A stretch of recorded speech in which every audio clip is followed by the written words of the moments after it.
Hello everyone, इस video में हम क्लास 12 के एक्सरसाइज 1.1 के क्वेश्चनों को सॉल्व करेंगे। तो क्वेश्चन नंबर 5 पर आते हैं। तो देखिए क्वेश्चन नंबर 5 में क्या करा है, check whether the relation R of real number defined by R equal to A and B such that A less than equal to B cube is reflexive symmetric और ट्रांजिटिव।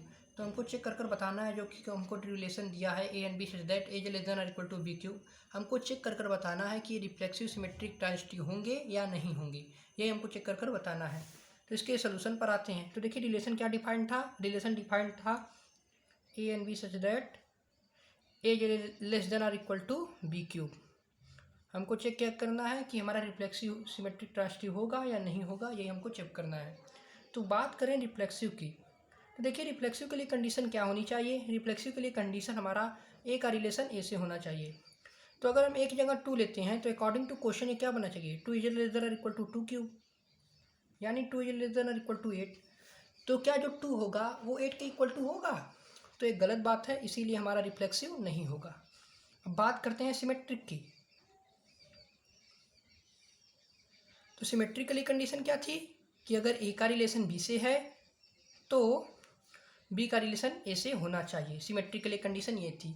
तो अगर हम ए की जगह ले लेते हैं 1 और बी की जगह ले लेते हैं 4, तो हमारा क्या बनना चाहिए, 1 is less than or equal to 4 का क्यूब, और यहाँ से बनेगा 4 is less than or equal to 1 का क्यूब। अब देखिए क्या जो 1 होगा वो less than or equal to 64 होगा, लेकिन यहाँ पर जो 4 होगा वो 1 के इक्वल टू ना होगा, ना उससे छोटा होगा, यानी यहाँ पर 4 बड़ा होना चाहिए, लेकिन यहाँ पर 1 बड़ा दिया है, इसीलिए हमारा सिमेट्रिक नहीं होगा। अब बात करते हैं ट्रांजिटिव की। तो देखिए ट्रांजिटिव लिख के लिए कंडीशन क्या होनी चाहिए। ट्रांजिटिव के लिए कंडीशन थी कि अगर ए का रिलेशन बी से है और बी का रिलेशन किसी तीसरे नंबर सी से है तो ए का रिलेशन किससे होना चाहिए, सी से होना चाहिए। तो अकॉर्डिंग टू क्वेश्चन अगर हम ए की जगह ले लेते हैं 2 और बी की जगह लेते हैं 3, जैसे ए की जगह लिया 1 और बी की जगह लिया 2, तो क्या होना चाहिए, 1 is less than equal to 2 square. उसी तरह बी की जगह हमने ले लिया 2 का स्क्वायर 2, और सी की जगह क्या होना चाहिए, ले लेते हैं 3 का स्क्वायर। 3 का क्यूब यहाँ पर होगा, स्क्वायर नहीं होगा, क्यूब होगा। तो हमारा रिजल्ट क्या बनना चाहिए, 1 is less than equal to 3 cube.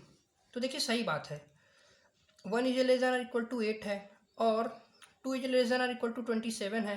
तो जाहिर सी बात है कि जो 1 है वो भी 27 से छोटा होगा, उसके इक्वल टू नहीं होगा, इसीलिए हमारा ट्रांजिटिव ये होगा। अब देखिए बहुत सारे एनसीईआरटी बुक में इसको ट्रांजिटिव माना गया है, लेकिन ये ट्रांजिटिव होगा। तो देखिए रिफ्लेक्सिव हमारा नहीं होगा, सिमेट्रिक नहीं होगा, लेकिन ट्रांजिटिव होगा।